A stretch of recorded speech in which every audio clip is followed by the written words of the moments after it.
Assalamualaikum, saya Wan Arina binti Wan Azizan akan membuat pembentangan tentang ideologi pesimisme untuk subjek CPU 552 falsafah dan isu semasa.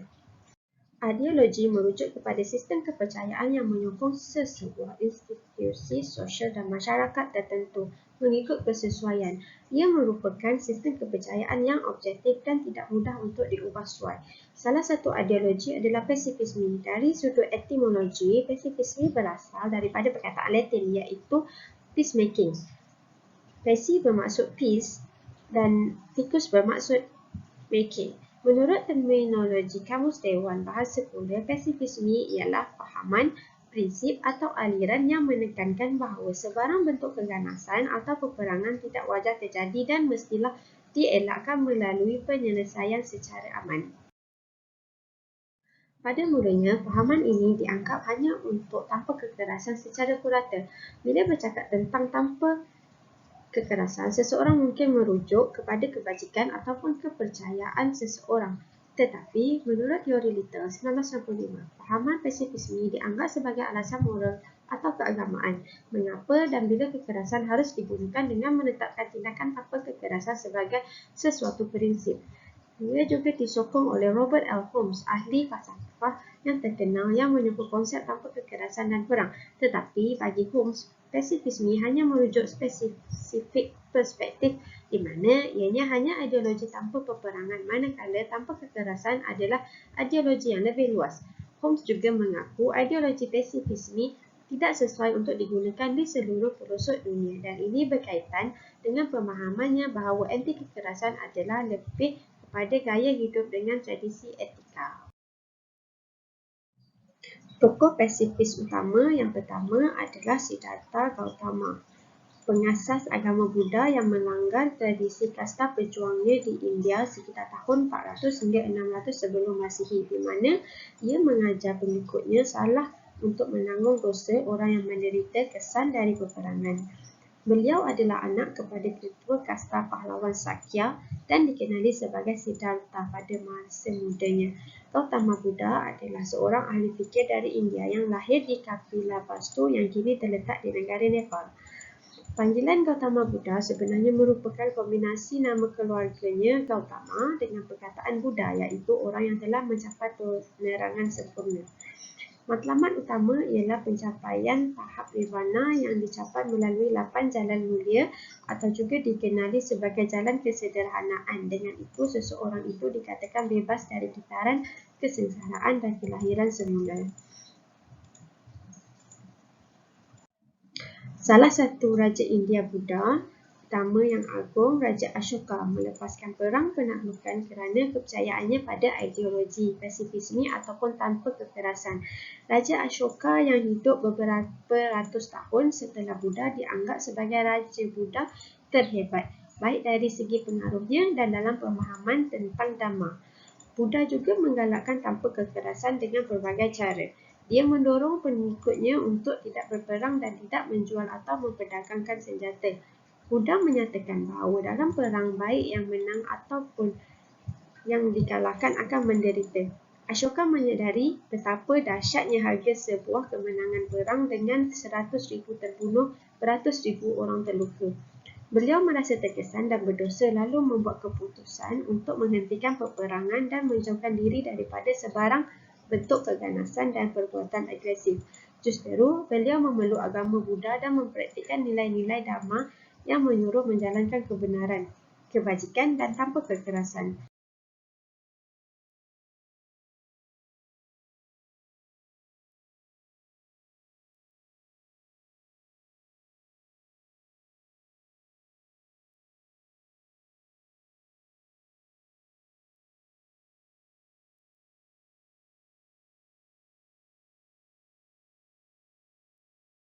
Ciri-ciri ideologi pesimisme boleh dirungkaikan mengikut 3 kategori iaitu moral, tanpa kekerasan dan ketenteraman mutlak. Pertama, pesimisme memerlukan ciri-ciri dari segi moral. Ia juga berkaitan dengan agama yang mahu membentuk insaniah berdasarkan prinsip kewajipan dan tindakan yang betul adalah tindakan yang mempunyai banyak kebaikan atau kelebihan terhadap sesuatu perkara. Bahasa yang lebih mudah ialah etika konsekuensialis Ia bermaksud suatu tindakan secara moral, baik atau benar apabila berakibat baik. Bagi keetika ini, membunuh di dalam perang adalah salah kerana berakibat yang tidak baik. Seorang pasifis percaya bahawa tindakan tanpa kekerasan secara moral lebih bagus dan paling berkesan. Ini berdasarkan prinsip asas yang strategik atau pragmatik. Ia adalah amalan untuk individu sendiri untuk tidak membahayakan diri sendiri dan orang lain dalam setiap perkara.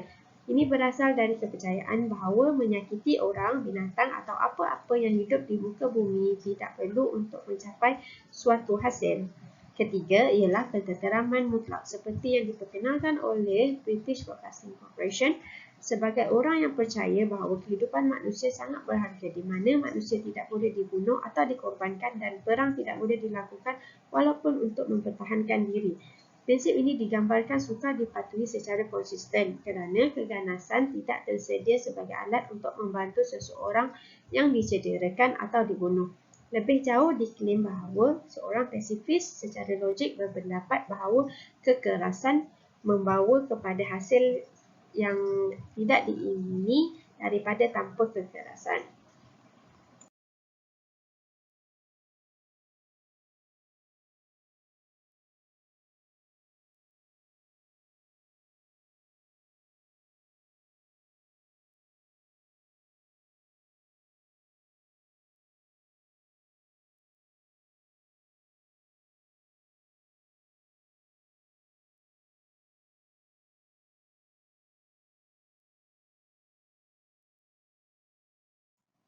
Pecahan pasifisme terlalu banyak. Saya akan rungkaikan 3 pecahan yang menjadi tunggak dan diguna pakai sehingga ke hari ini. Pertama, pasifisme transformatif ialah bertujuan untuk mengubah struktur politik, sosial dan psikologi. Tumpuannya mendalam dan luas dengan meningkatkan kesedaran mengenai keganasan yang tidak dapat dibenarkan. Ini seterusnya membawa kepada perubahan dalam kehidupan praktikal. Kedua, pasifisme tradisional boleh didapati dalam tradisi agama pasifis Kristian. Sebagai contoh, Yesus mengartikulasikan penilaian semula nilai dari sudut pandang pemahaman yang lebih pasif terhadap perintah-perintah Tuhan. Daripada membalas dendam dan logik mata demi mata, Yesus mendakwa bahawa kita mesti mengembangkan idea baru untuk tidak membalas kejahatan untuk kejahatan. Pasifisme tradisional sering dihubungkan dengan tafsiran sejarah yang progresif yang menunjuk ke arah tujuan pasifis untuk evolusi manusia.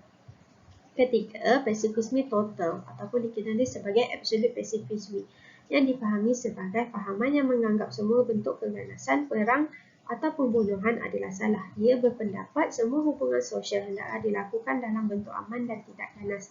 Dan segala konflik yang mungkin timbul hendaklah ditangani melalui proses perundingan dan tolak ansur tanpa menggunakan apa jua wasilah yang ganas.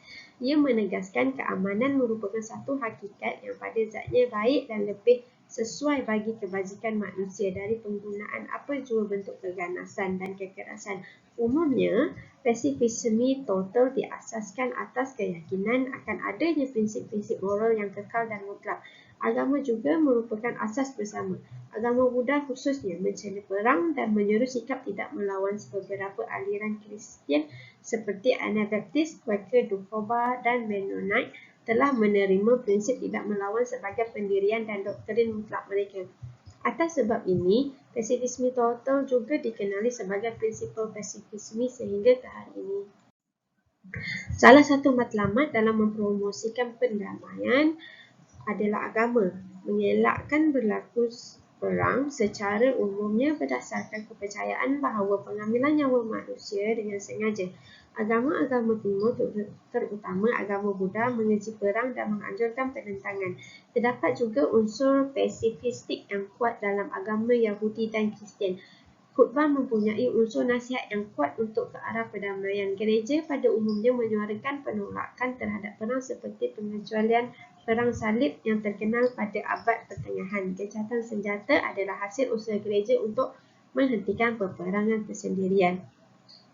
Kekuatan asas lain untuk pasifisme adalah kemanusiaan dan kemarahan kemanusiaan itu terhadap kemusnahan yang berlaku disebabkan oleh perang.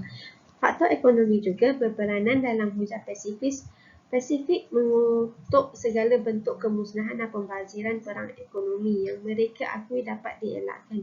Kerjasama antara bangsa dan pasifisme saling berhubung kait erat, dan pasifis biasanya menganjurkan perjanjian antara bangsa sebagai salah satu cara untuk menjamin keamanan bersama. Pasifisme juga berkait rapat antara gerakan untuk pelucutan senjata antara bangsa.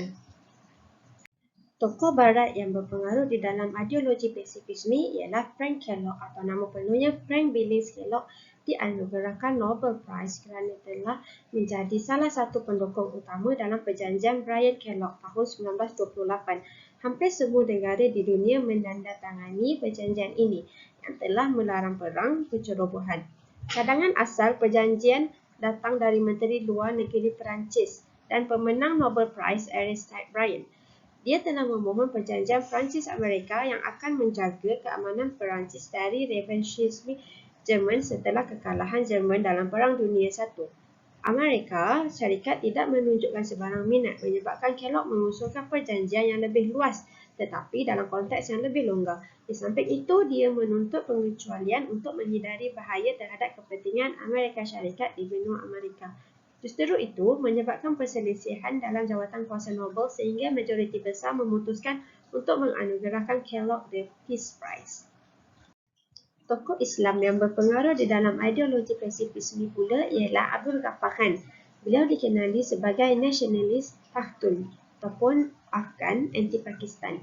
Dia sentiasa dikenang sebagai seorang bersifat perkauman, penurut etnik dan rakan seperjuangan Gandhi, Nehru dan pemimpin lain Kongres Nasional India.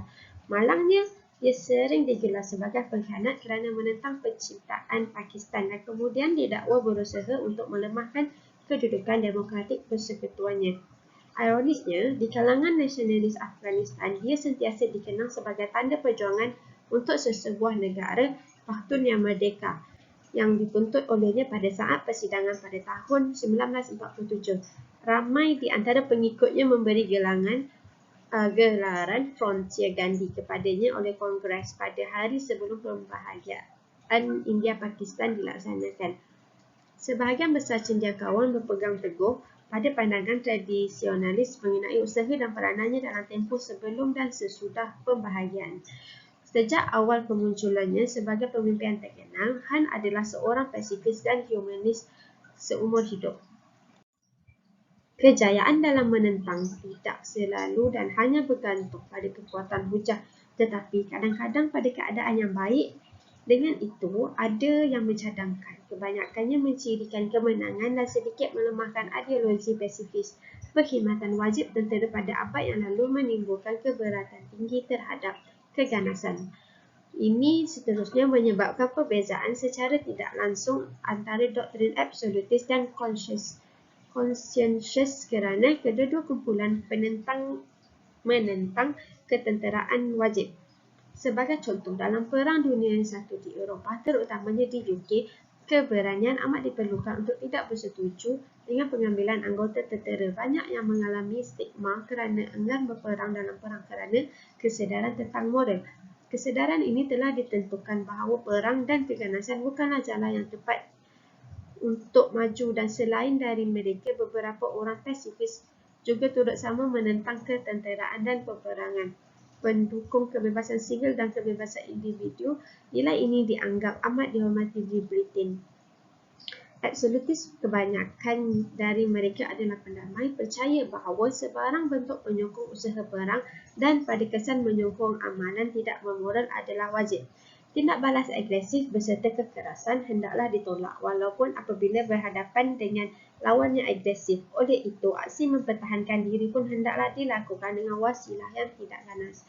Negara Islam yang menerima pasifisme sebagai polisi negara atau ideologi negara, dengan mengambil polisi begini, negara Muslim mengisytiharkan kepada dunia bahawa ia menolak perang, tidak akan menggunakan keganasan atau perang sebagai polisi negara, dan tidak akan menyertai perang atau menyumbang atau membantu kepadanya jika perang itu diakui sah oleh piagam PBB. Untuk lebih memahami keadaan ini, perjuangan Palestin untuk mendapat kemerdekaan dari penjajahan Israel dan bernegara sendiri boleh dijadikan satu contoh aplikasi. Hari ini, hak bangsa Palestin untuk melakukan peperangan bersenjata ke atas Israel diakui oleh masyarakat antarabangsa atas dua sebab. Pertama, melawan kedudukan hakam Israel ke atas tanah Palestin. Kedua, mempunyai hak untuk menentukan nasib mereka sendiri, iaitu mempunyai negara yang merdeka, aman dan makmur. Dari segi agama, tiada perbezaan pendapat di kalangan golongan tradisionalis bahawa jihad bersenjata dalam konteks isu Palestin adalah satu keperluan dan Muslim wajib memberi sumbangan. Kesimpulan yang dapat dirumuskan di dalam kajian ini ialah bahawa ideologi pasifisme adalah salah satu bentuk ideologi keamanan tanpa sebarang peperangan dan kekerasan secara mutlak. Ia juga berhubung kait dengan keagamaan seperti agama Buddha yang dikatakan menjadi pengasas kepada ideologi pasifisme tersebut. Pada masa sekarang, pasifisme hanya lebih kepada gaya hidup kerana sesetengah negara tidak bersetuju tentang mencapai keamanan tanpa menggunakan kekerasan dan peperangan. Matlamat pasifisme ialah menjadikan dunia aman tanpa sebarang bentuk keganasan dan segala keputusan yang ingin dicapai haruslah menggunakan medium perbincangan bersama. Kritikan yang diterima dalam pasifisme melibatkan aktivis yang ternama, organisasi yang inginkan peperangan berlaku dan ia bersifat terbuka. Sesiapa sahaja boleh dikritik dan menjadi pengkritik. Kesannya kepada peradaban manusia moden ialah dapat mengelakkan sebarang bentuk peperangan walaupun mempunyai perbezaan pendapat dan idea. Akhirnya, ideologi pasifisme boleh diamalkan secara individu ataupun dengan berkumpulan, mahupun sesiapa sahaja yang berpendapat bahawa dunia ini memerlukan keamanan mutlak dari sudut positifnya.